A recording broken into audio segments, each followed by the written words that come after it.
आइए अपने सिर पे हाथ रखें। पवित्र आत्मा जी, प्रार्थना करता हूँ मेरे पिता जो छत्तीसगढ़ से, उड़ीसा से, महाराष्ट्र से, उत्तराखंड से, यूपी से, बिहार से जो लोग इस समय ऑनलाइन जुड़े हुए हैं परमेश्वर, मैं इसी समय इन सब के लिए प्रार्थना करता हूँ। पवित्र आत्मा जी जो महाराष्ट्र से, हैदराबाद से, कर्नाटक से, परमेश्वर इन सबको आशीष दे यीशु मसीह के नाम में, बोलो आमीन। जो लोग इस समय परमेश्वर वचन सुनने के भूखे और प्यासे हैं, पवित्र आत्मा इनके घर में आज से डबल डबल गवाहियां यीशु के नाम में। जिन्होंने दान दिया है, जिन्होंने यहाँ चर्च में ब्रांचों में बीज इकट्ठा किया है, मेरे प्रभु मैं उन्हें ब्लेस करता हूँ यीशु मसीह नासरी के नाम में, उन्हें आशीषित करता हूँ यीशु मसीह के नाम में। गुड न्यूज मिलने पाए यीशु मसीह के नाम में, बोलो आमीन। जोर से तारीफ करें, जोर से, जोर से। हाँ हाँ,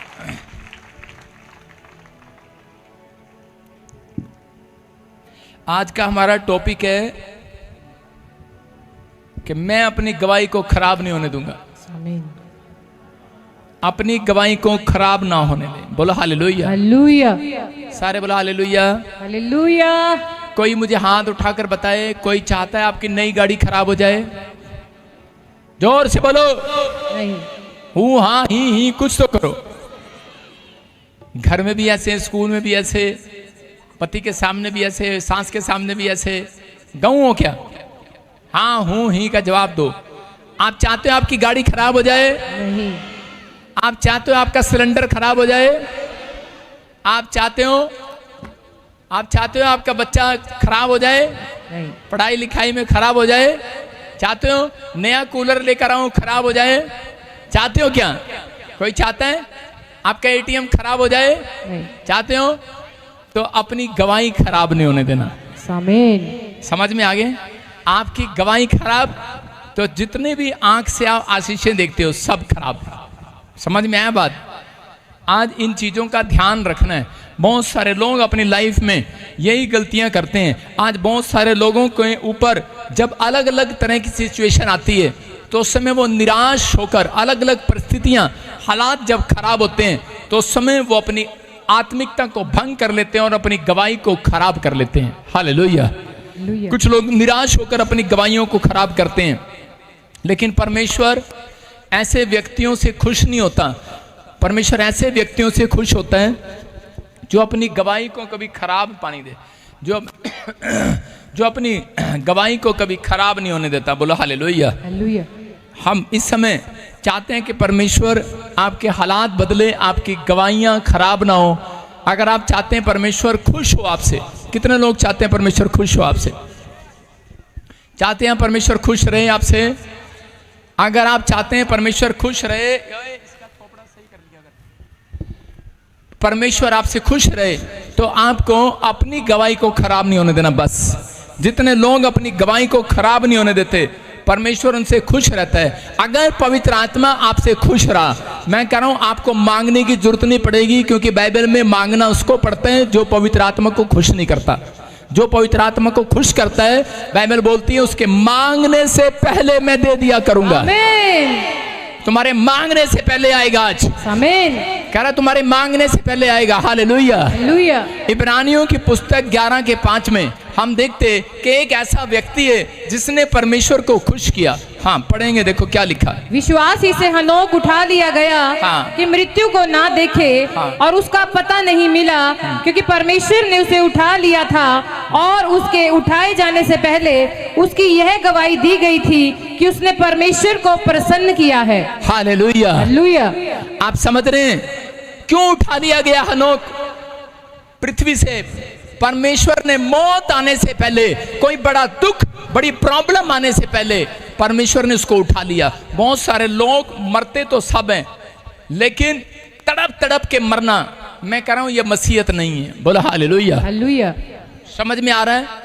आपका एक्सीडेंट हुआ और ट्रक ने किसी को कुचल दिया और उसका सिर कुचला गया, मैं कहूंगा कि वो परमेश्वर को खुश नहीं करके गया। आप समझ रहे हैं कि नहीं? कई बार ऐसी मौत आती है हार्ट अटैक की और आदमी आराम से चला जाता है। हालेलुया, आप समझ रहे हैं? लेकिन परमेश्वर जो है अपने लोगों को कर के दुख आने से पहले उठा लेने के लिए तैयार है। आमीन। मैं ये नहीं कह रहा हूं कि आपको ऊपर लेकर जाएगा, उठा लेगा। अगर आप परमेश्वर को खुश रखेंगे, देखो बाढ़ आ रही है, कोई सांप आ रहा है, कोई गोली आ रही है, तो परमेश्वर के स्वर्गदूत आएंगे, आपको ऊपर उठा लेंगे। जब वो निकल जाएगी तब नीचे छोड़ देंगे। आमीन। समझ में आया कि नहीं? कहता है कि आपको खुश करना है, लेकिन हनोक को परमेश्वर ने ऊपर उठा लिया। हालेलुया। हनोक, बाइबल बोलती है 2 व्यक्ति ऐसे थे जिनकी मौत नहीं हुई। कौन थे वो? एक हनोक, दूसरा एलिया। एलिया नहीं चाहता था, एलिया मौत मांग रहा था, लेकिन परमेश्वर ने उसको उठा लिया, मौत नहीं दिया। परमेश्वर ने कहा जो मुझे खुश करते हैं, कहता मैं उनको उठा लूंगा। हालेलुया। अपने पड़ोसी को बोलो खुश करने के नहीं, पत्नी को खुश करना है, भाभी को खुश करना है, नानी को खुश करना है, चाचे को खुश करना है। बाइबल बोलती है हनोक ने परमेश्वर को खुश किया और परमेश्वर ने हनोक को उठा लिया।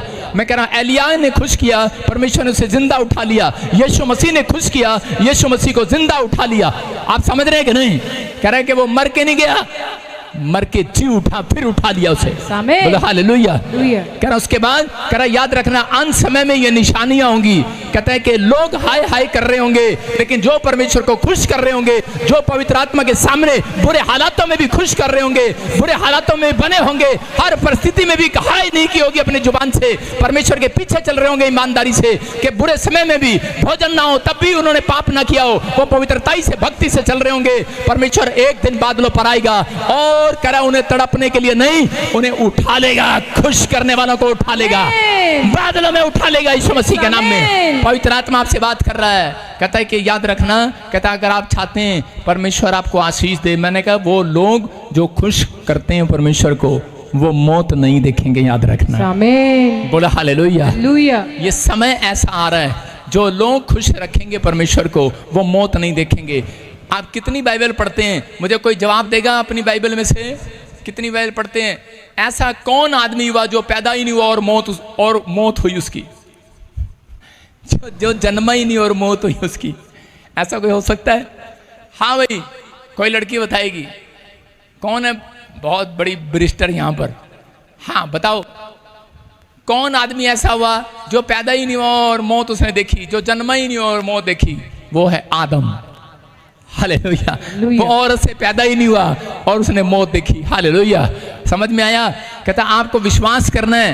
कह रहे हैं कि अगर आप बार बार अपनी परिस्थितियों को खराब होता देख रहे हो, पवित्र आत्मा कह रहे हैं कि बस आपको परमेश्वर को खुश करना है। मैं कह रहा हूं आज के बाद, कहता बुरे हालात खत्म हो जाएंगे यीशु मसीह के नाम में, बुरी परिस्थितियां खत्म हो जाएंगी यीशु मसीह के नाम में। ऐसा जीवन जियो जिससे परमेश्वर खुश हो। अपने पड़ोसी को पूछो, क्या आपने कभी खुश किया परमेश्वर को? आप कहेंगे हाँ। पहले अपनी बीवी को तो खुश कर ले, पहले अपने बच्चों को तो खुश करो। याद रखना, अगर आप परिवार को खुश नहीं करते तो आप भी कभी खुशी से नहीं रह सकते। परमेश्वर आपसे खुश नहीं होगा। जो लोग अपने परिवार की, अपने फैमिली की चिंता नहीं करते, सारा दिन दारू में ही पैसा उड़ा देते हैं, कमाई सारी दारू में उड़ा देते हैं। परमेश्वर चाहता है, कहता है पहला स्थान परमेश्वर को मिले, दूसरा स्थान फैमिली को मिले। हालेलुया। हालेलुया। और तीसरा स्थान कलीसिया को दे। आपकी समझ में आएगा नहीं? ये पादरियों के लिए भी प्रचार है और विश्वासियों के लिए भी प्रचार है। आपको समझना है। कहता है कि अगर आप कहते हैं कि परमेश्वर को खुश करना है, मैं बहुत बिजी हूँ, तेरे को पता है मैं बाइबल पढ़ रहा हूँ, तेरे को पता है मैं प्रार्थना कर रहा हूँ, वो एक समय तेरा जरूर है, लेकिन एक समय कहता है कि आपको अपने परिवार के साथ भी टाइम बिताना है। पवित्र आत्मा यीशु मसीह खुश होता है, कह रहे कि जब आप अपने परिवार की भी चिंता करते हैं। पड़ोसी को बोलो रब राजी तो सब राजी, मियाँ बीवी राजी तो क्या करेगा काजी। हैं, समझ में आया कि नहीं? कह रहे जब तक मियाँ बीवी खुश नहीं होंगे तो आपकी जिंदगियों में परमेश्वर का आत्मा आपको खुश नहीं रखेगा। बहुत सारे लोग ये गलतियां करते हैं। हनोक ने अपने जीवन में शादी नहीं किया और उसने पवित्रताई से अपना जीवन बिताया। उसने समय में हर समय परमेश्वर को खुश किया। बोला हालेलुया। मैं कह रहा हूं कि अगर आज आप खुश करने के लिए जी रहे हैं तो लोगों की मत सुनो। लोग क्या कहेंगे? लोग अलग अलग स्टेटमेंट देंगे आपके बारे में, लेकिन आपको अपने परिवार को खुश रखना है। मैं फिर उन लोगों के लिए कह रहा हूं कि बहुत सारे लोग भक्ति करने के बाद इतनी दूर चले जाते हैं, इतनी दूर चले जाते हैं कि वो इतने दीवाने हो जाते हैं कि वो कई बार अपने पीछे, जिन्होंने शादी नहीं किया तो अच्छी बात है, वो तो खुश कर सकते हैं परमेश्वर को, लेकिन जिन्होंने शादी किया कहते हैं कि वो कई बार परमेश्वर को नाराज कर देते हैं। कारण क्योंकि परमेश्वर ने आप ही की पसली में से कहते हैं कि औरत को बनाया और करा औरत ही के अंदर से कहता है बच्चे को जन्म दिया। बोलो हालेलुया। हालेलुया। इसलिए ये आपकी एक फैमिली है। पवित्र आत्मा चाहता है कि आप लोग कहता है अपने परिवार का आदर करें। लोग तो और गलत गलत स्टेटमेंट देंगे, बोलेंगे लोगों ने यीशु मसीह को नहीं छोड़ा।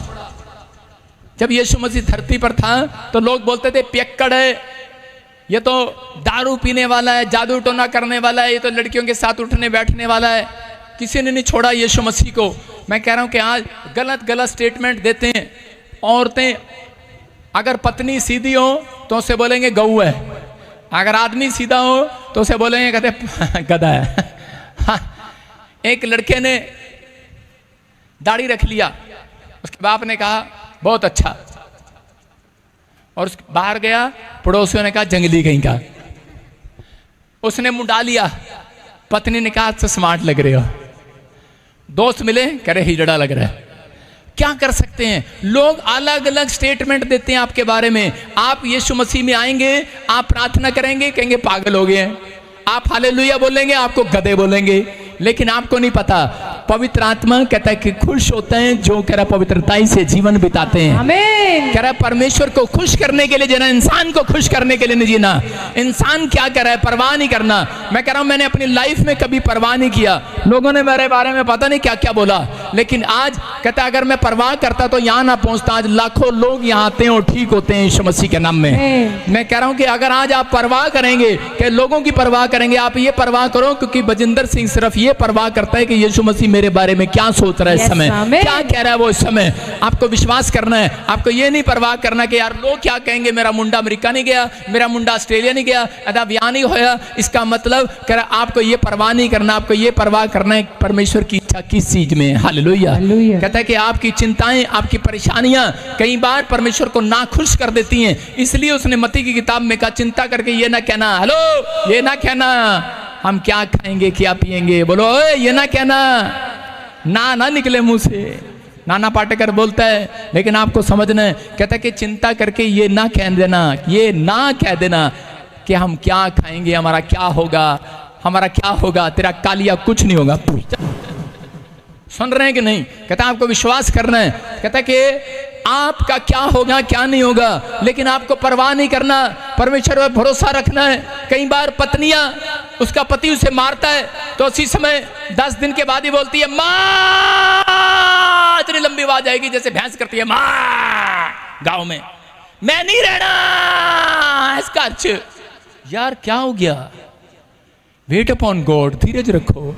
तूने लव मैरिज किया था शराबी के साथ, तेरे को पहले पता था सिगरेट पीता है मॉल में, तब तो कहती थी बड़ा स्टाइल मारता है।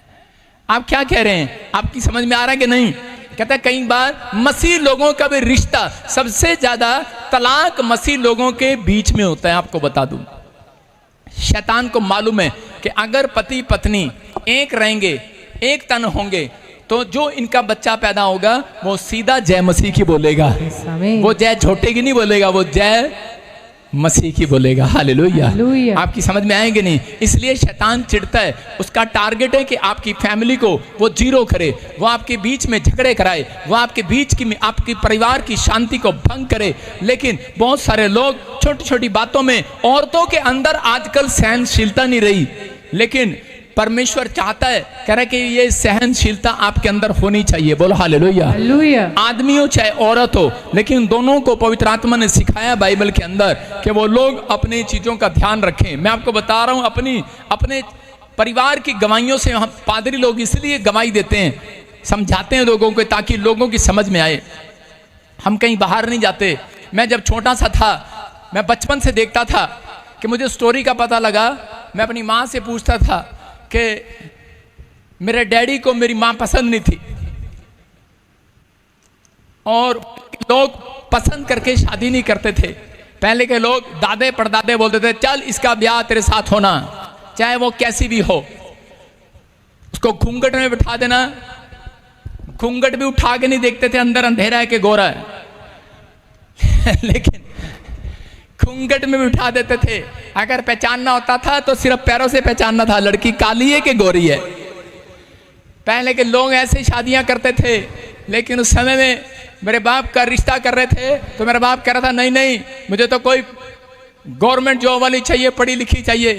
लेकिन मेरी माँ अनपढ़ थी, सब बहनों में अनपढ़ थी। वो 3 क्लासें उसने पढ़ी थी बस, ज़्यादा नहीं, तीसरी। तो वो अनपढ़ थी, लेकिन मेरे बाप को समझ में नहीं आया। जब शादी हो गया, ज़बरदस्ती हो गया, तो मेरी माँ जब भी कोई दुख उसके पास लेके जाती तो उसे कहते कि मेरी ज़बरदस्ती शादी हुई तेरे साथ। मैं कह रहा हूँ कि उसी समय मतलब कि शराब पीने लगा मेरा डैडी, और शराब पीने के बाद मार पिटाई करता। एक दिन उसने शराब के नशे में मेरी 5 साल की बहन को ऐसे उठाकर ऐसे फेंक दिया मिट्टी में, और मैं छोटा सा देखता रहता था। 30 साल तक वो मेरी माँ को पीटता रहा मेरी आंखों के सामने, हमें पीटता रहा 30 साल की उम्र तक। शराब का नशा ऐसा था, और मोहल्ले के लोग बोलते थे मेरी माँ को छोड़ दे ऐसे आदमी को, रिश्तेदार बोलते थे छोड़ दे ऐसे आदमी को। मतलब वो अपने घर में जब जाती थी तो मेरी दादी भी उसके साथ बदतमीजी करती थी। मैं कह रहा हूँ कि रिश्तेदार भी बदतमीजी करते थे, क्योंकि वो सब बहू में पीछे थी, तो उसी समय निरादर करते थे उसका। लेकिन वो सहन करती थी, कुछ नहीं बोलती थी। लेकिन एक दिन किसी ने उसको कहा कि छोड़ दे अपने घर चली जा, लेकिन वो बोलती है, कह रही नहीं, कहती जिसके साथ ब्याह के आई हूं उसी के साथ मरते दम तक रहूंगी। Hallelujah hallelujah. उसके अंदर, पुराने लोगों के अंदर ये ठूसा जाता था बात ये। और आजकल की माएं अपनी लड़की को समझा के भेजती हैं, बेटे थोड़ा सा भी हाथ लगाए फोन कर दिया वहां क्या। और पहले की माएं ऐसे भेजती थी, बेटे हाथ से तेरी माँ वही है, हमारे लिए सब मर गए, चल। और आजकल की बेटी थोड़ी सी भी कुछ कहे ना, मैं फौरन तेरे को उड़ के आ जाऊंगी, उड़ के जापान में, अमेरिका रहेगी अमेरिका आ जाऊंगी। घर का कलेश तो आपने बढ़ा रखा है। और उसी समय मैं आपको बता रहा हूं कि थोड़े दिन के बाद जब मैं प्रभु में आ गया, और प्रभु में आने के बाद मेरी माँ मेरे साथ प्रार्थना करती थी, मेरी दादी मेरे साथ प्रार्थना करती थी। और मेरे डैडी को एक बार बस लेके जा रहे थे और रास्ते में अटैक आ गया। और जब अटैक आया तो मैंने देखा मेरी माँ रो रो के दुआएं कर रही है। मैंने कहा तू इसके लिए दुआएं कर रही है जिसने इतने साल तुझे तंग किया, इसके लिए दुआएं कर रही है तू? इसने तुझे 30 साल तक मारा पीटा, मेरी आंखों के सामने शराब पिया, तेरी बेइज्जती किया, तेरी इज्जत नहीं किया। मैं अपने डैडी से बड़ी नफरत करने लगा था, और मेरा बाप मेरे से नफरत करता था। हम दोनों एक दूसरे से नफरत करते थे। प्रभु में आने के बाद भी मेरी बनती नहीं थी, मैं आपको बता रहा हूँ। लेकिन उसके बाद जैसे ही जब उसको पैरालाइज का अटैक आया, मेरी माँ ने दुआ किया, मैंने दुआ किया, और उसमें मेरे डैडी ने देखा कि मेरी पत्नी मेरे काम आ रही है। हालेलुया। और उसने प्रभु को जीवन दिया, और आज मेरा डैडी मेरी माँ से इतना प्यार करता है, दोनों एक साथ रहते हैं। और आज कहीं किसी के घर में झगड़ा होता है तो मेरी माँ की बाजू पकड़ के ले जाता है, कहता है इस औरत से सीखो, इस औरत से, इसकी गवाही सुनो, इसकी गवाही। मैं कह रहा हूं इसकी गवाही सुनो। पवित्र आत्मा यही बताना चाहता है। अगर आपकी गवाही चर्च के अंदर है, मैं मानता हूं कोई गवाही नहीं है ये। मैं कह रहा हूं अगर आपकी गवाही घर के लोग दें तो इसका मतलब आपके घर की सिचुएशन, आपकी पवित्रताई बनी हुई है यीशु मसीह के नाम में। मैं कह रहा हूं इसका मतलब आपकी गवाही आपके लोग आपके घर में देने चाहिए सबसे पहले। बोलो हालेलुया। मैं अपने चर्च में सिखाता था हरियाणा के अंदर लोगों को। मैंने कहा ज्यादातर कहता है कि आप लोग चर्च में नहीं, कह रहा आपकी पवित्रताई चर्च में नहीं, आपके घर में दिखनी चाहिए। Hallelujah hallelujah. आपके घर में, कह रहा क्योंकि ज्यादातर आप एक हफ्ते के अंदर 168 घंटे होते हैं, उसमें से 3 घंटे आप सिर्फ यहाँ पर रहते हैं। लेकिन ज्यादातर आप कहाँ रहते हैं? चर्च में के घर में। अरे चर्च में के घर में। चर्च में ऐसे आएंगी, जय मसीह की, हालेलुया कर जांदी है प्यार परस मंदिर दे थले। चर्च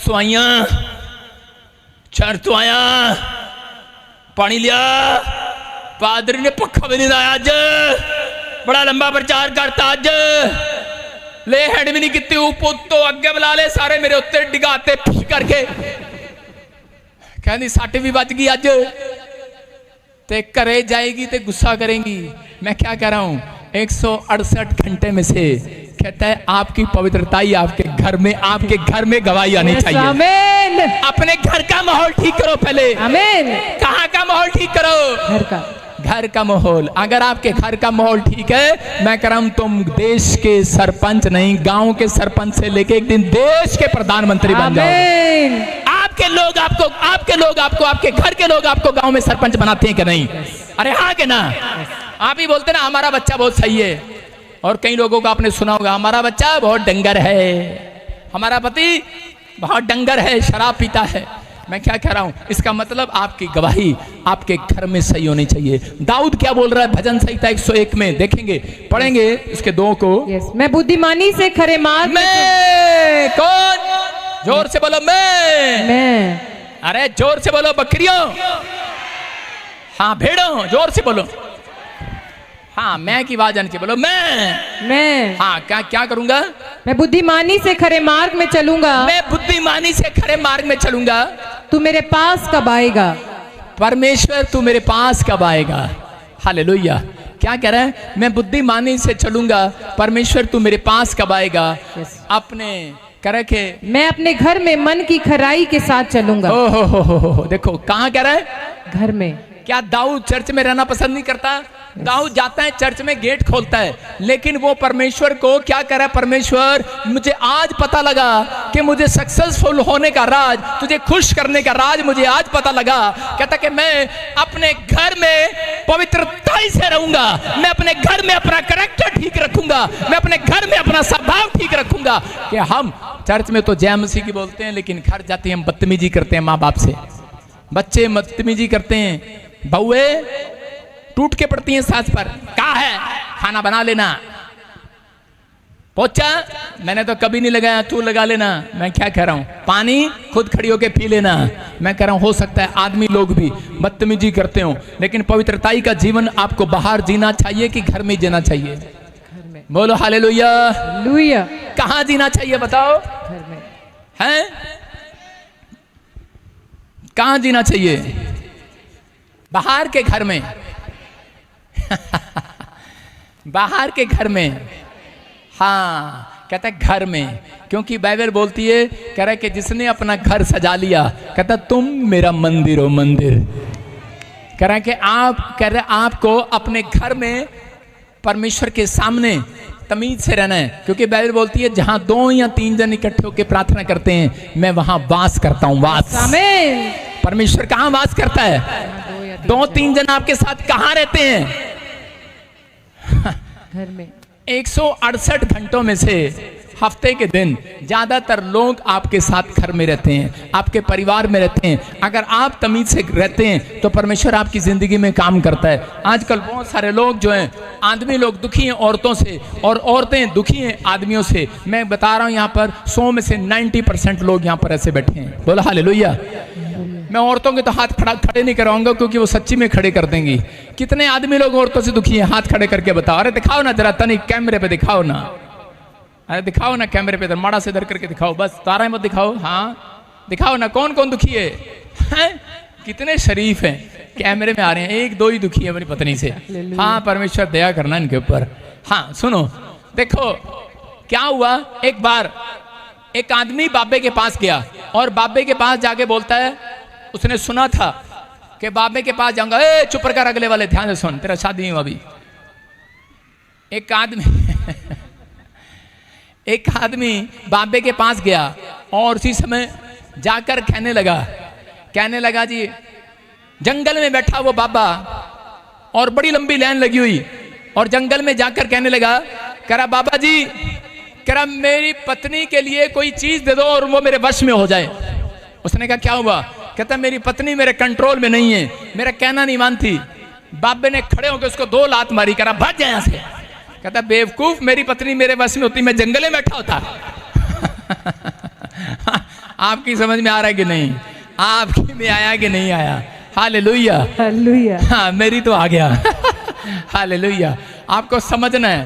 कहता है कि इफिसियों 5:25 में, अगर किसी के पास उपाय नहीं है पत्नियों को वश में रखने का, मेरे पास है। पढ़ो जरा, पढ़ो, बाइबल उपाय दे रही है। सुन लो उपाय भाई साहब। जिसकी भगवान वश में ना हो, जिसका पति वश में ना हो, वो ध्यान से सुन लो। हाँ पढ़ेंगे। हे पतियों, अपनी अपनी पत्नी से प्रेम रखो। सुन रहे हो पतियों, क्या लिखा? ये लिखा है पतियों, अपनी अपनी से प्रेम रखो, दूसरे की से नहीं। दूसरे की आती है, अपने वाली पत्नी को सारा दिन कोसते हुए ले जाएगा, गोलगप्पे भी खिलाने ले जाएगा, आगी गोलगप्पे गोलगप्पे, रोज तेरे को गोलगप्पे चाहिए और फ्री। और गोलगप्पे की दुकान पर ब्रेक मारेगा और वहां पर कोई दूसरी औरत मिल जाएगी, कहेंगे हाँ जी भाई साहब कैसे हो? तो कहेगा हाँ बहन जी ठीक है। कैसे स्माइल देकर बात करेगा, और अपने वाली से खा ले चुपचाप। मैं क्या कह रहा हूं? हाँ, सपना तेरे साथ हुआ कभी ऐसे? हाँ आगे पढ़े आगे पढ़े। हाँ, जैसा मसीह ने भी कलीसिया से प्रेम करके हाँ, अपने आप को उसके लिए दे दिया। समझ में आ रहा है कि नहीं? कहते हैं कि हे पतियों, अपनी अपनी पत्नी से प्रेम रखो। कभी आपने पूछा अपनी पत्नी को कि भगवान तू दिन में क्या करती है सारा दिन में? वो बताएगी कि मैंने सुबह प्रेस किया तेरे कपड़े, मैंने तेरा खाना बनाया, उसके बाद झाड़ू पोछा लगाया, उसके बाद मैंने बच्चों को स्कूल भेजा, ये किया वो किया। अरे यार, उससे प्रेम कर, उसको शाबाशी दे जाके, शाबाश। सॉरी ये तो पतली सी है, शाबाश। आप समझ में आए कि नहीं? शाबाश। अगर आप शाबाशी देंगे, प्रेम करेंगे उससे थोड़ा टाइम देंगे तो क्या होगा? हाँ, आज मेरे वाली भी कह रही होगी पादरी को क्या हो गया? तो जब आप उसको टाइम देंगे तो क्या होगा? समझ में आ रहा है कि नहीं? तो कह रहे कि आपके घर की शांति भंग नहीं होगी, आपका प्रेम बना रहेगा यीशु मसीह के नाम में। आपके हालात बदलेंगे चर्च। आमीन। मैं कह रहा हूं, जो पति पत्नी आपस में लड़ते नहीं हैं, याद रखना उनके घर में धन की आशीषें नहीं रहती, धन के स्वर्गदूत रहते हैं उनके घर में, धन वाले एटीएम रहता है उनके घर में। कह रहे जो पति पत्नी आपस में प्रेम रखते हैं, एक दूसरे के बातें सुनते हैं और सुनाते हैं, मैं कह रहा हूं कि और अपना टाइम परमेश्वर को देते हैं, एक साथ बैठते हैं। कह रहे कि आप प्रेम के कारण किसी को भी बचा सकते हैं। पर आदम को परमेश्वर ने हव्वा एक डिवाइन हेल्पर, मैं कह रहा हूं एक हेल्पर के रूप में दिया था, लेकिन डिवाइन हेल्पर उनके पास नहीं आया। कब आया वो? कह रहा जब उनका मेल मिलाप हुआ। हालेलुया। याद रखना, जब आप एक साथ रहेंगे तो उसके बाद एक डिवाइन हेल्पर आपकी हेल्प करने के लिए आएगा, आपके दुख सुख में आएगा, आपकी सिचुएशन बदल कर जाएगा। लेकिन बहुत सारे लोग प्रेम नहीं रखते। अगर आपको, कई लोग अपने घर में शांति को ठीक करने के लिए क्या करते हैं? कितना को शांति ठीक करनी है अपने घर की? करनी है पति पत्नी को, बच्चे झगड़ते हैं करनी है। कई बार लोग क्या करते हैं, पास्टर को बुलाते हैं अपने घर पे कि पास्टर आजा, पति पत्नी को दोनों का मेल करा जा, प्रार्थना करते। अरे भाई साहब, मैं आपको बता रहा हूं, सबसे पहले अगर कोई पास्टर आप अपने घर पे बुला रहे हैं तो उसकी पत्नी को, पास्टर की पत्नी को फोन लगा के पूछो पहले इनकी ठीक है कि नहीं। हालेलुया। पहले उनको बुलाने से पहले उनका स्वभाव पूछो कि ये घर में क्या है, इनका चाल चलन है, घर में क्या है, ये इनका स्वभाव है। सारे बोलो हालेलुया। हालेलुया। सोता ही रहता है और जब उठता है खाता है और बच्चों को डांटता है। समझ रहे हैं, आ रहा है कि नहीं? कह रहा पहले उसकी पत्नी को पूछो।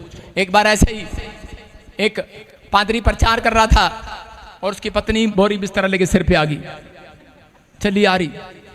पादरी ने देखा, भाई साहब करा सारे आंख बंद कर लो भाई साहब।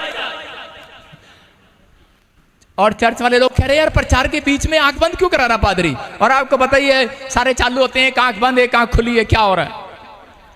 पादरी हाथ जोड़ रहा है, घर जाके सलट लेंगे। भगवान चली जा घर चली जाओ, नहीं तो घर चली जाओ। अच्छा, पहले ऐसे करेगा, फिर नहीं मानेगी तो फिर ऐसे करेगा, लेकिन नहीं मानेगी। और आगे वो आके कहने लगी ना करे तू तो यहीं पे फरिश्ता लगता है चर्च में तो स्वर्गदूत लगता है, घर जाते ही भूत जैसा लगता है।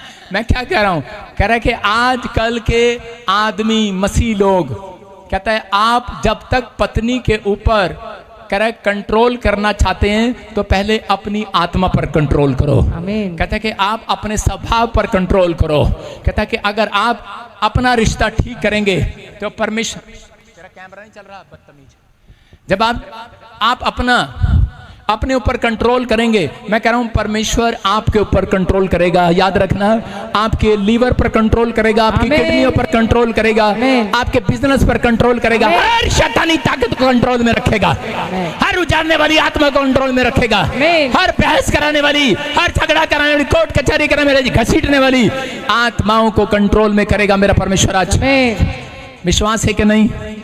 हो सकता है आपका बच्चा गलत हो गया हो, पत्नी गलत हो गई हो, पर रिश्ते डंडे से झगड़े से नहीं, प्रेम से सुलटाई जाते हैं। इसलिए परमेश्वर ने कहा कि प्रेम बड़ा है। बोलो हालेलुया। अगर आपकी गवाही खराब है, आप जितनी मर्जी अच्छी गवाही दें, लेकिन आपके पत्नी और आपके बच्चे मोहल्ले में जब किसी को गवाही दें आपके स्वभाव की, तो आपका सब किराया बेकार है। आपकी समझ में आया कि नहीं? परमेश्वर सबसे पहले कहता है कि एक आदमी को तरक्की देने से पहले उसके घर में जाता है। हालेलुया। उसकी फैमिली में जाता है। परमेश्वर उसको देखता है, कहता है मैं इसको तरक्की दूं कि ना दूं, मैं इसको बड़ा आदमी बनाऊं कि ना बनाऊं। परमेश्वर ने आदम को क्या कहा? आदम को कहा कि मैंने तुझे काम करने के लिए खेती ये बाड़ा दे दिया है, अब तुझे काम करना है और अपनी फैमिली का ध्यान रखना है। हालेलुया।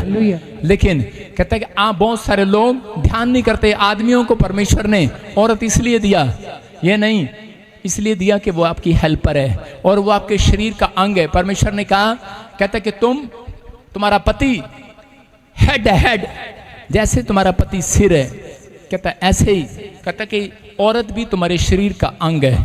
तो इसका मतलब अगर एक हाथ गोरा हो जाए और एक हाथ काला हो जाए तो आप क्या करोगे? किसी शादी में जाओगे, किसी को नमस्ते ऐसे करोगे? आप ऐसे करोगे, हाँ जी हालेलुया। समझ में आ रहा है? मतलब आपकी आंख हो सकती है, आपका मुंह हो सकता है, आपका कान हो सकता है। औरत आपका शरीर का एक हिस्सा है। हालेलुया। हाथ हो सकता है। अगर वो हिस्सा ठीक नहीं है तो परमेश्वर आपके साथ ठीक नहीं रहेगा। याद रखना, अगर आप ठीक रहेंगे तो पवित्र आत्मा आज रात के बाद आपको तरक्की के चांद पर ले जाएगा, सितारों पर ले जाएगा। अब्राहम को बाहर ले गया और उसे कहता चल सितारों पर, कहता देख, कहता देख रहा हूं, कहता सुन हव्वा के साथ ठीक हो जा, कहता है इसके सॉरी सारा के साथ ठीक हो जा। कहता है कभी कभी अपनी पत्नी की बात सुना कर। वो सुनता नहीं था अपनी पत्नी की बात, और बच्चा नहीं उसको 90 साल तक। कभी कभी सुननी चाहिए, डेली नहीं सुननी चाहिए। हेलो, डेली नहीं। आप हेड हैं, आप हेड हैं, आप कर सकते हैं, लेकिन कभी कभी पत्नी की बात जरूर सुने। हालेलुया। इसका मतलब परमेश्वर ने अब्राहम को भी कहा, कहता कि चल, कहता अपनी पत्नी की बात सुन। और जब उसने सुना और उसके बाद परमेश्वर उसे बाहर लेकर गया और उसको कहता देख, कहता कि अब से कहता इतनी औलाद होंगी तेरे पास यीशु मसीह के नाम में। कहता जब आप आज्ञा पालन करते हैं, परमेश्वर की बातें मानते हैं, तो परमेश्वर उसी दिन अपनी नफरत को आपके ऊपर से खत्म करता है। पवित्र आत्मा खुश होता है उन लोगों से जब आप अपनी फैमिली के साथ टाइम देते हैं, जब आप उनके साथ प्यार से बातें करते हैं। आप अपना स्वभाव जैसा चर्च में वैसा ही आप घर में जाके बिहेव करते हैं, तो उसके बाद आपकी परिस्थितियां बदलने लगेंगी। आपकी पत्नी विश्वास करने लगेगी, आपका बेटा विश्वास करने लगेगा, आपका पति विश्वास करने लगेगा। आप आत्माओं को जीतने वाले हो जाओगे। बोलो हालेलुया। हम पढ़ते हैं इफिसियों 5:29, क्या लिखा? यस, क्योंकि किसी ने कभी अपने शरीर से बैर नहीं रखा, वरन उसका पालन पोषण करता है, जैसे मसीह भी कलीसिया के साथ करता है। सारे हैं? हाँ, क्या लिखा 5:29 में? क्योंकि किसी ने कभी अपने शरीर से बैर नहीं रखा। जोर से सुनो, कहता है किसी आदमी ने, औरत ने अपने शरीर से बैर रखा है? कोई रखता है हाँ या ना? नहीं रखता ना? नहीं। कहता है, और एक व्यक्ति था, एक मेरा बीटीएच का स्टूडेंट था, और उसने इस वचन को पढ़ा। आगे उसने पढ़ा लिखा, वरन उसका पालन पोषण करता है, शरीर का पालन पोषण करता है। उसने सोचा शरीर का पालन पोषण करना है। वो अपने घर में गया। मैं एक दिन उसके घर गया, बीटीएच की क्लास में उसके घर में लेता था। मेरे पास घर नहीं था, छोटा सा घर था किराए का। तो मैं जब उसके घर पे गया तो वो नलके के नीचे बैठा नहा रहा, और नहा रहा तो क्या कर रहा, ऐसे रगड़ के मैल उतार रहा, रगड़ के ऐसे मैल उतार रहा, ऐसे। आज तो उतर ही नहीं रहा। देखो मैंने कहा यार तू इतना गोरा है, तू मैल कैसे उतरेगा? कहता नहीं, मैंने आज ही बाइबल में पढ़ा, कहता अपने शरीर का पालन पोषण करो। अच्छे से रगड़ रहा है। और उसकी पत्नी देखी मैंने ऐसे खड़ी मुंह से जाके। मैंने कहा क्या हुआ? मैं समझ गया। मैंने कहा सुन बेटे, पालन पोषण ये नहीं, कहता तेरे शरीर का अंग इधर भी खड़ा है, ये तेरी पत्नी तेरा दूसरा हाथ है। कहता है इसका चेहरा देख, ये कह रहा है तेरे शरीर का दूसरा हिस्सा है। पैरालाइज हो जाता है ना किसी का से, तो इसका मतलब क्या है? कह रहा पत्नी नाराज थी, समझ रहे मेरी बात? कह रहे कोई चक्कर है, कोई ना कोई चक्कर है। अगर आप कहते हैं अपनी फैमिली को कहते हैं प्रेम करते हैं, अपनी पत्नी को प्रेम करते हैं, अपने बच्चों के साथ स्वभाव सही रखते हैं, आपकी गवाही जिस दिन उन्होंने दे दी, मैं कह रहा हूं जितनी बीमारियां आपके घर में शैतान ने भेजी थी सब के सब वापिस भागेंगी आज के बाद, वापिस जाएंगी चर्च। याद रखना ये सीक्रेट है बाइबल का कि जब आप अपने परिवार के साथ शांति रखते हैं तो आपके घर में बीमारियां कम होंगी, आपके घर में कर्जे कम होंगे। याद रखना मैं कह रहा हूं कि बहुत सारी समस्याओं का हल कहता है कि प्रेम है, प्रेम। हालेलुया। अगर आपका स्वभाव है, आपका चरित्र है, और बहुत सारी आशीषें उन लोगों के लिए खड़ी रहती हैं। मधुमक्खी कितने लोगों ने देखी है? देखिए कि नहीं? सबसे ज्यादा शहद मधुमक्खी इकट्ठा करती है, लेकिन लोग उसी से भागते हैं। क्यों भागते हैं? क्योंकि वो डंक मारती है। आज हो सकता है आज बाप अपने पति अपने बच्चों के लिए, अपनी पत्नी के लिए कमाई करके ला रहा हो, शहद इकट्ठा करके ला रहा हो, पता नहीं क्या क्या इकट्ठे करके ला रहा हो, और ऐसी औरत को जरूर डंक मार लेना परमेश्वर जो सो रही हो चर्च में बैठ के। सुनो, हो सकता है पत्नियां काम पर जाती हों, लेकिन आप काम पर जाते हो और आप कहते हैं कि लेकिन आपकी जुबान में एक डंक हो, आप अपने बच्चों को डंक मार की तरह बोलते हो, आप अपनी पत्नी को रोज ताने मारते हो, क्या ना अच्छा नहीं बनाया, कपड़े अच्छे नहीं धोए, तू पढ़ता नहीं है, तू लिखता नहीं है। मैं कह रहा अगर आप ताने मारते हैं तो इसका मतलब ये है कि परमेश्वर आपके घर में जो शहद है, कहता है वो शहद तो जरूर है, लेकिन उसको चाटने वाला कोई नहीं है, उसको खाने वाला कोई नहीं है। डंक मारते हैं, अगर आप बदतमीजी से बात करते हैं, आपका स्वभाव अच्छा नहीं है, तो याद रखना कह रहे आपकी आशीषों की सुबह कभी नहीं आएगी, कई साल लग जाएंगे जो आप मांग रहे हैं परमेश्वर से। क्योंकि परमेश्वर कहता है हनोक ने मुझे खुश किया। हालेलुया। कहता है एलिया ने मुझे खुश किया। दाऊद को जब एलिया और हनोक की स्टोरी पता लगती है तो दाऊद सब काम छोड़कर अपने परिवार को खुश करने वाला बन जाता है। हालेलुया। समझ में आया कि नहीं? कहता है कि आपका पहला स्थान यीशु होना चाहिए, दूसरा स्थान कहता है अपनी पत्नी, अपना बच्चे, अपने परिवार होने चाहिए, तीसरा कहता है कि कलीसिया। अगर आप खुश कर रहे हैं, मैं कह रहा हूं पवित्र आत्मा आज रात आपको खुश करने वाला बनाएगा यीशु के नाम में। लेडीज जब डंक मारती है, कई बार लेडीज भी, आदमी भी डंक मारते हैं कई बार। लेडीज कैसे डंक मारती है? आदमियों को ससुराल में जाके बुराई करेगी। कहाँ जाके बुराई करेगी? सॉरी, मायके में। मायके में जाके बुराई करेगी। आपने अगर मायके में अगर अपने पति की बुराई कर दी तो वो राक्षस जैसा लगेगा सास को। हालेलुया। जब भी जाएंगे तो वैसे देखेंगे, हो गया। आपको बुराई नहीं करना। मैं समझ में आया कि नहीं? मैंने स्टोरी बताया आज आते ही अपनी माता की कि मेरे डैडी मेरी माँ को पकड़ के गवाही देता है अपनी बहुओं के पास जाकर भी। हालेलुया। आप समझ रहे कि नहीं? कर लोगों की बहुओं के पास जाकर भी गवाही देता है जिनके रिश्ते टूट रहे होते हैं, जिनके घर में प्रॉब्लम हो रही होती है। तो इसका मतलब आपके अंदर सहन शक्ति होनी चाहिए। कह रहा है कि अगर आप चुप हैं, आप प्रार्थना करने वाले हैं, अपने परिवार के साथ टाइम बिताने वाले हैं। दाऊद सबसे ज्यादा प्रॉब्लम में क्यों रहा? क्योंकि उसका परिवार, उसके बच्चे उसके साथ नहीं थे, इसलिए वो काम पर जाता था, 66 लड़ाइयां जीता, लेकिन अंदर से उसे पूछ के देखो कि उसका दिल टूटा हुआ था, क्योंकि उसके बच्चे उससे खिलाफ थे। हालेलुया। अपने बाप को मारने के लिए तैयार थे। मैं कह रहा हूं आज हो सकता है, कहता आप घर से बाहर जाते हो, अच्छा काम करते हो, लेकिन आप ही के बच्चे आपसे नफरत करते हो, आपकी बुराई करते हो, आपसे कम चाचे से ज्यादा प्यार करते हो, चाची से ज्यादा प्यार करते हो, आपकी बहन से ज्यादा प्यार करते हो, लेकिन आपको दिल टूट जाएगा आपका। इसलिए दाऊद को उस दिन समझ में आया और उसने घुटने टेके और परमेश्वर से प्रार्थना किया। और दाऊद की कह रहे कि जब दूसरा बच्चा हुआ सुलेमान, उसने वो गलती नहीं किया, सुलेमान को परमेश्वर के बारे में बताया और उसको सबसे ज्यादा टाइम दिया, और वो बच्चा सबसे ज्यादा बुद्धिमान कहलाया यीशु मसीह के नाम में। मैं कह रहा हूं जितना आप बच्चों को टाइम देंगे, प्रभु के बारे में बताएंगे, परमेश्वर का आत्मा कह रहा है, कहता अपने जीवन की गवाहियां देंगे कि बेटे मैं कहां से कैसे कैसे ऊपर आया हूं। परमेश्वर आपके बच्चों को राजा की लाइन में खड़ा करेगा, बड़े ऑफिसर की लाइन में खड़ा करेगा। चर्च, उनके बच्चे कभी कामयाब नहीं होते जो उनके बाप मसीह के बारे में अपनी गवाहियां शेयर नहीं करते अपने बच्चों के साथ। याद रखना ये बात बहुत इंपॉर्टेंट है। मैं जब मेरी बेटी एकता हुई तो मैं उसको अपनी छाती पर लिटाता तो उसके सामने ऐसे थूक लगा के जान जान के रोता। मैंने कहा देख तेरा बाप कितना दुखी है। कह रही पापा क्यों रो रहे हो? मैंने कहा बेटे मैंने बहुत मेहनत किया, बहुत दुख उठाया, और लेकिन बेटे किसी ने हमारा साथ नहीं दिया, मेरे साथ मेरा परमेश्वर रहा। हालेलुया। मैंने कहा हमने कितने मकान बदले पता है बेटे, लेकिन तू कभी जिंदगी में कहते कि प्रभु के सिवाय किसी और को मत परमेश्वर करके मानना। आज भी मेरी बेटी प्रभु को पहला स्थान देती है। हालेलुया।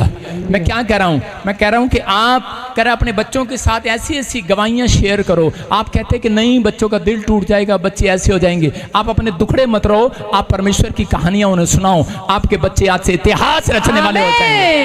अरे अपने पड़ोसी को बोलो इतिहास रचेंगे, बोलो इतिहास रचेंगे। इतिहास रचेंगे। जब किसी की पत्नी, सही बता रहा हूं, मायके में बुराई करती है ना, यहां लगती है, यहां। दिल कहां होता है अवतार सिंह? यहां, दिल यहां होता है।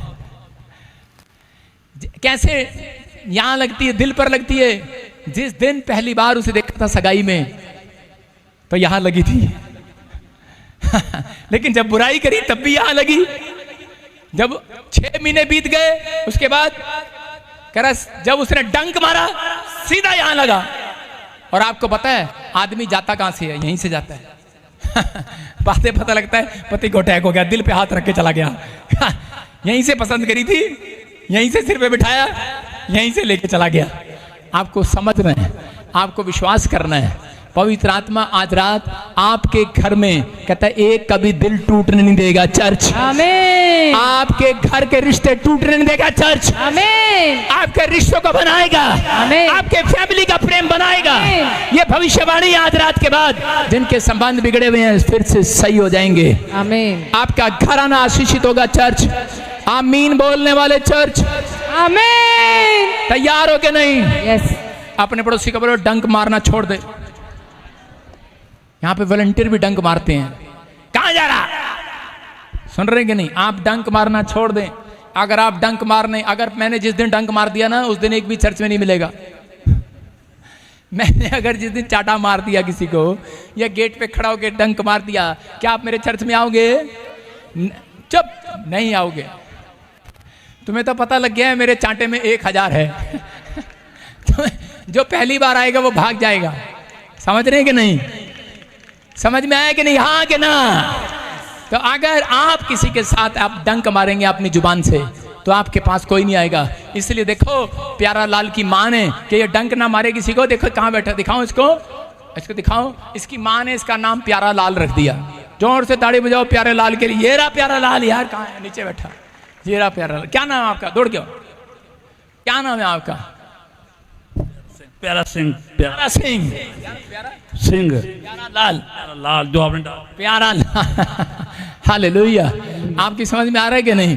मैं कह रहा हूं कि अगर इसका नाम प्यारा और अपनी पत्नी को, इसकी पत्नी से फोन करके पूछो प्यारा है कि नहीं, सब सच बता देगी आज रात। लेकिन आपको आज से अपने घर में अपनी गवाही को ठीक करना है। अपने स्वभाव को ठीक करना है। अगर आपने ठीक किया, मैं कह रहा हूं आज रात के बाद एक बड़ा इतिहास रचने वाली फैक्ट्री खोलने वाले हो। एक बड़ी कंपनी खोलने वाले हो आज रात के बाद। आपके बच्चे वो करेंगे, वो बनेंगे जो इतिहास में मोहल्ले में कोई नहीं बना तक। क्या आमीन ऊंचा है आपका? आमीन। बस चर्च में आमीन आमीन आमीन। चर्च से ज्यादा मैं अपने लोगों को सिखाता हूं घर को पवित्र बनाओ। समझ गए कि नहीं? चर्च से ज्यादा किसको पवित्र बनाओ? घर को। हाँ, चर्च तो 2 घंटे के लिए खुला है। घर 168 घंटे में से 160 घंटे खुला आपके लिए। 8 घंटे बाहर रहते हो हफ्ते में, लेकिन बाकी के दिन 160 घंटे कहता आप घर में रहते हो, उसको पवित्र बनाओ। भजन संहिता 127:1 पढ़ें जल्दी से। यदि घर को यहोवा ना बनाए, यदि घर को यहोवा ना बनाए, तो उसके बनाने वालों का परिश्रम व्यर्थ होगा। तो उसके बनाने वाले का परिश्रम बेकार होगा। यदि नगर की रक्षा यहोवा ना करे, यदि नगर की रक्षा यहोवा ना करे, तो रखवाले का जागना व्यर्थ ही होगा। हालेलुया। हालेलुया। कह रहा इसका मतलब, कहता है शराब पीने में आदमी लोगों अपना टाइम ना बिताओ, बीड़ी पीने में टाइम ना बिताओ, अपने घर पे जाओ। परमेश्वर ने आशीष दी है, जाओ घर बनाओ, घर में बस जाओ। यिर्मयाह को कहा, यशायाह को कहा, घर जाओ और उसमें बस जाओ।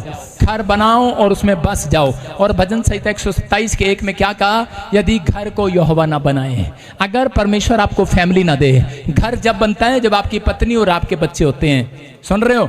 जिसके पास पत्नी बच्चे नहीं है उसको घर बनाने की भी जरूरत नहीं है। हमारे बीच में ठेकेदार बैठा है यहाँ पर, पूछ लो सरदार जी से। उसके पास वो ग्राहक आते हैं जिनके पत्नी और बच्चे होते हैं। आते हैं कि नहीं अमर सिंह? कहता है उसके पास, वो एक बिल्डर है, घर बनाता है, उसके पास वो लोग आते हैं जो पति पत्नी होते हैं। कोई छड़ा आदमी जाता है, हेलो कमरा बना दे, इधर भी बना दे, ए मुंडे दा, ए जनानी दा, ए प्यो दा, ए मां दा, बनाएगा? नहीं बनाएगा। वो कहेगा चौपड़ी बना दे, एक कमरा बहुत है, मैं तो कल्ला हैगा, कल्ले ही जाना दुनिया तो है कि नहीं। लेकिन परमेश्वर कह रहा है यदि घर को यहोवा ना बनाए तो बनाने वाले का बनाना बेकार है। इसका मतलब जब आपका घर जब बनता है, जब पति पत्नी बच्चे रोज सुबह उठकर प्रार्थना में बैठते हैं, तो परमेश्वर देखता है ये घर अब घर नहीं, अब स्वर्ग समान बन गया है। आमीन। ये घर अब स्वर्ग समान बन गया है। कहता ये रिश्ता कभी नहीं टूटेगा, ये प्रॉब्लम कभी नहीं आने दूंगा, ये बीमारी कभी नहीं आने दूंगा, ये समस्या कभी नहीं आने दूंगा, क्योंकि इन लोगों को पता लग गया है घर को यहोवा ने बनाया है। जिस घर में प्रार्थना नहीं है वहां पर लोग इकट्ठे नहीं होते। जिस घर को यहोवा ने नहीं बनाया उस घर में प्रार्थना करने वाले नहीं मिलेंगे आपको।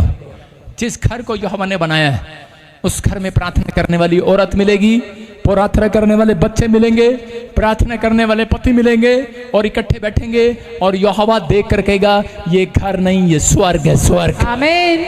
और परमेश्वर बोलता है मैं तुम्हारे घर में वास करूंगा। प्रकाशित वाक्य 3 के 20 में कहा कि मैं तेरे भीतर प्रवेश करूंगा, मैं तेरे द्वार पर दरवाजे पर खड़ा हुआ खटखटाता हूँ। है मेरी बेटी, है मेरे बेटे, तेरा पुराने स्वभाव को छोड़ दे, मैं तेरे अंदर आना चाहता हूँ, मैं तेरे घर में आना चाहता हूँ, पुराने चाल चलन को छोड़ दे। आज कह रहा मैं अंदर आना चाहता हूँ। परमेश्वर बात कर रहा है जिस वचन से किसी से कि अगर आज आप अपने पुराने स्वभाव को छोड़ नहीं रहे हैं, अगर आज पुराने चाल चलन को छोड़ नहीं रहे हैं, परमेश्वर को गुस्सा आ रहा है। आप समझ रहे हैं कि नहीं?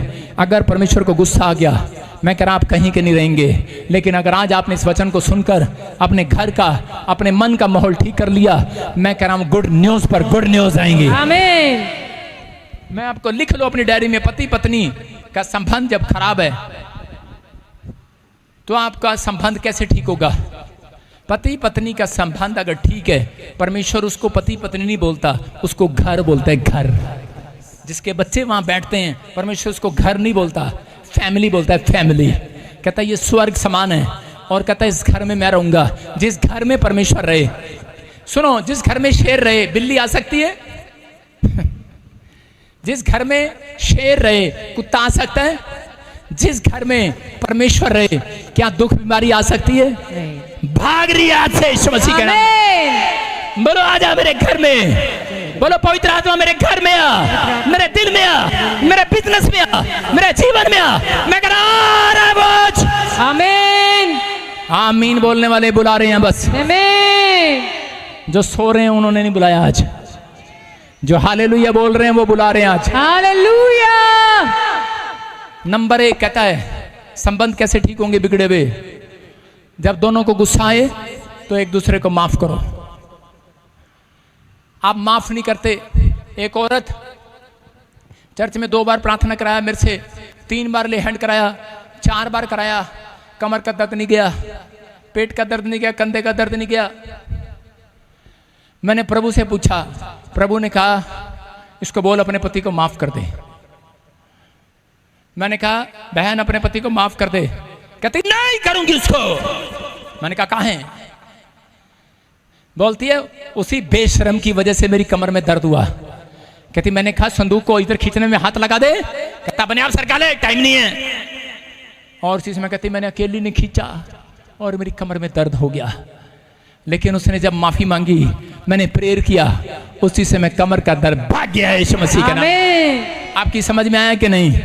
कहता है अगर आपको गुस्सा आ रहा है माफ कर दो। मुझे पता है पति गुस्से के लायक होते हैं, कहीं पति जूतियों के लायक भी होते हैं। मतलब मैं थोड़ा साइड में हो रहा हूं, सुन रहे हो कि नहीं? कई पति होते हैं शराब पी के आते हैं, देखते नहीं है मेरी कौन सी है पराई कौन सी है, चाटा मार देते हैं। आप समझ रहे हैं? मेरी कौन सी है माला पहनानी है और किसी को पहना देते हैं। समझ में आ रहा है कि नहीं? शराबियों का हाल इसलिए चाटा मारने वाला है।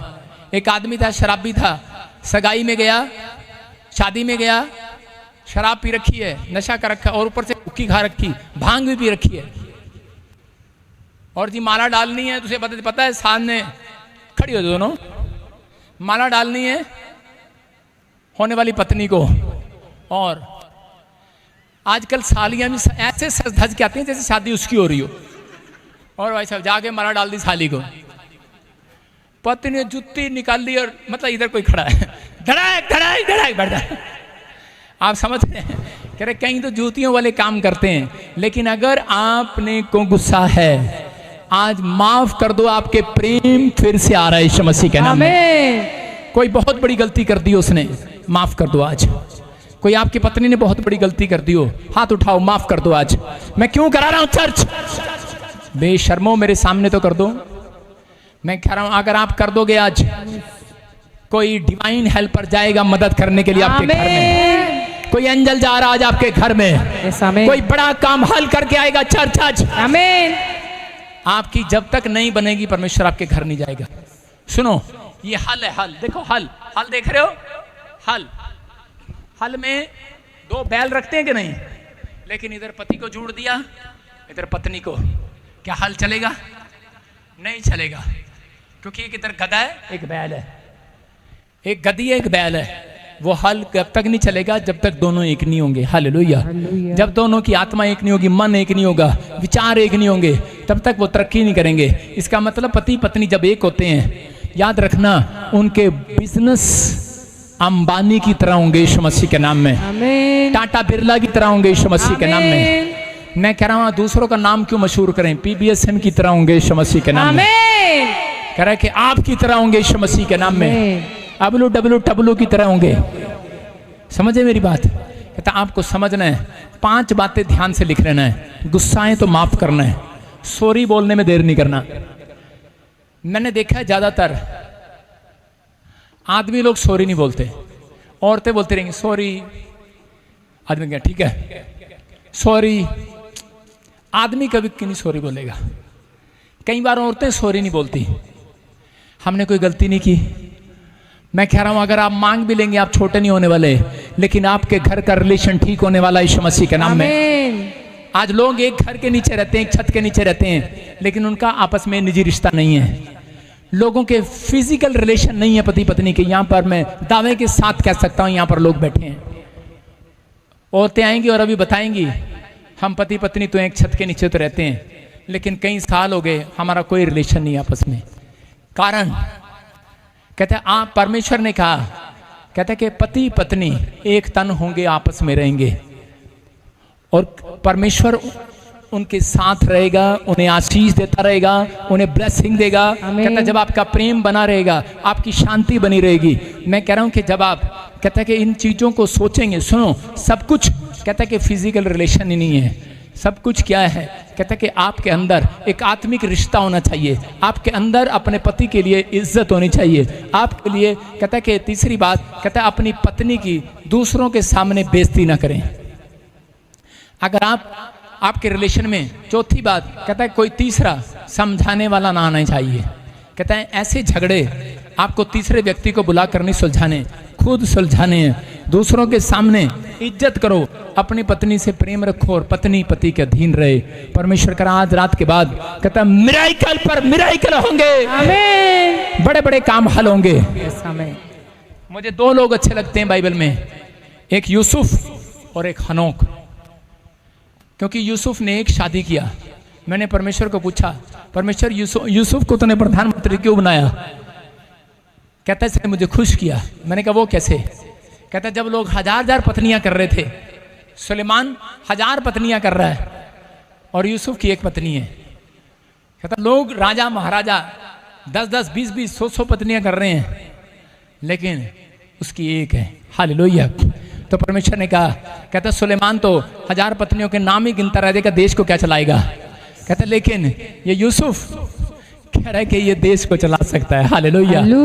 आज देखा पाकिस्तान पीछे क्यों है? उनके घर में भाई साहब 100-100 बच्चे हैं। आज 100-100 बच्चे करने वाला बड़ा आदमी नहीं बन सकता। आप समझ रहे हैं? बुद्धिमान बने। कहता अपने परिवार को परमेश्वर के सामने कहता है कि रखें, वेदी पर लाने वाले हो आप। अपने परिवार को, अपनी बातों को वेदी पर लाने वाले हो। वेदी पर कहता यहाँ नहीं, वेदी कहता कि वेदी पर आप हर रोज आकर यहाँ पर मत्था टेक कर जाएं। परमेश्वर कह रहा है जब आप अपने घर में, अपने मन में प्रार्थना करते हैं, वहां पर वेदी तैयार की जाती है यीशु मसीह के नाम में। भोर के समय कह रहे लिखा, मूसा को कहा धूली के समय और एक गोदली के समय, एक सुबह के समय, एक शाम के समय। कहता विधि तैयार रखना। हाथ उठाकर तैयार रखना, सुबह और शाम फैसला ले लो आज। अपने हाथों को उठाओ, फैसला ले लो आज कि मैं सुबह शाम परमेश्वर तेरे सामने हाथ उठाऊंगा। पहला पतरस 3:7 में क्या लिखा, पढ़ो देखो। वैसे ही हे पतियों, तुम भी बुद्धिमानी से पत्नियों के साथ जीवन निर्वाह करो। पतियों, अब तुम्हारा नंबर है कालिया। हाँ, क्या लिखा, तुम भी बुद्धिमानी से पत्नियों के साथ जीवन निर्वाह करो। सपना कम से कम तू तो जोश में पढ़ सकती है इस वचन को। और स्त्री को निर्बल पात्र जानकर उसका आदर करो। स्त्री को कहता अपनी पत्नी को निर्मल पात्र जानकर उसका आदर करो। ये नहीं कि चाटा चाटा चाटा चाटा चाटा चाटा चाटा चल रहा रोज। हाँ हाँ हाँ हाँ, यह समझ कर कि हम दोनों जीवन के वरदान के वारिस हैं, जिससे तुम्हारी प्रार्थनाएं रुक ना जाएं। कितनों को समझ में आई बात? कहता है इसका मतलब अगर आप गुस्से में हैं परिवार में और आपने इकट्ठे होकर परिवार में प्रार्थना नहीं की, पूरा हफ्ता हो गया, तो आपकी प्रार्थना भी रुकेगी, आपकी बरकत भी रुकेगी। इसलिए परमेश्वर कहता है कि शैतान यही चाहता है, कहते हैं आपके घर में धन ना आए, आपकी बीमारियां ना जाएं, आपकी समस्या ना जाए। कहता है इसलिए वो आपको इकट्ठे नहीं होने देता, पति पत्नी को, बच्चों को गुस्सा दिला के रखता है। लेकिन एक छोटा सा सॉरी का शब्द, एक माफी का शब्द, एक प्रेम का शब्द आपको फिर से प्रार्थना में इकट्ठे कर सकता है। आपकी बरकत फिर से वापस ला सकता है, आपकी चंगाई फिर से वापस ला सकता है। चर्च, आपकी आशीष फिर से आएगी। आमीन बोलने वाले, आमीन। क्या आप रेडी हैं आज? यस। घर जाकर अपने परिवार के साथ, रूथ का पति मर गया, लेकिन वो अपनी सास को छोड़कर भागी नहीं। हो सकता था वो किसी और के साथ चली जाती, लेकिन उसने कहा मैं शादी नहीं करूंगी, मैं अपने सास के साथ कहते प्रेम रखूंगी। उसने अपनी सास को खुश किया और परमेश्वर की आवाज स्वर्ग से आई। उसने कहा, कहता रूथ हो सकता था तो मूर्ति पूजा देश से आई थी, तो अपना भरोसा तोड़ सकती थी, लेकिन वो वापस पलट कर जा सकती थी, लेकिन वो वापस नहीं गई और परमेश्वर को खुश किया उसने, और परमेश्वर ने उसको उस देश में सबसे धनी औरत बनाया यीशु मसीह के नाम पे। याद रखना, मैं कह रहा हूं अगर आप परमेश्वर को खुश करने वाले हैं अपने हालातों में, आज हो सकता है किसी को कैंसर हो, शुगर हो, थायराइड हो, बीमारी हो, प्रॉब्लम हो, कर्जा हो, लड़ाई झगड़ा हो, बच्चे क्या ना मानते, पति शराबी हो, व्यभिचारी हो, कुछ भी हो गया, मारता हो, पीटता हो, लेकिन आपने कहना है मरना भी यही है, जीना भी यही है, परमेश्वर तेरे संग चलना है। याद रखना, ऐसे लोगों के लिए परमेश्वर पलट कर वापिस आएगा आज रात। आमीन। ब्लेसिंग देने के लिए आएगा चर्च। आमीन। कर आपके घर में वो खुशियां वापिस लौटाएगा। वो हनोक के पास आ सकता है तो आपके पास भी आ सकता है यीशु के नाम में। आमीन। कहता आपको हर विपत्ति से उठा लेगा।